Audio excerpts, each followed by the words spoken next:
Hi, it's Steve from Parts Select.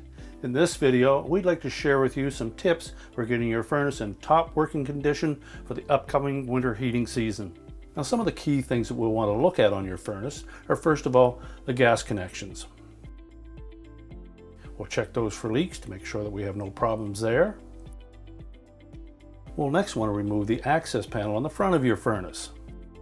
We'll want to look at all of the electrical connections to make sure there's no signs of arcing or corrosion, and make sure all the terminals are tight. Next, we'll want to check the air filter. It should be replaced at least twice during your heating season, or more often as dictated by the amount of dirt that you'll find on that filter.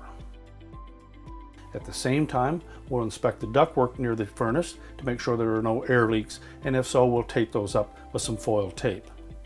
Lastly, we'll want to turn the thermostat on and check the operation of the furnace to make sure that it fires up quickly, that there are no noises coming from either your blower fan or your inducer motor. If so, those will need to be addressed before the start of the heating season. Thank you so much for watching this video. We certainly hope that these tips will help you get your furnace in top working condition so there's no surprises when you turn your thermostat on. And remember to subscribe so you don't miss a thing.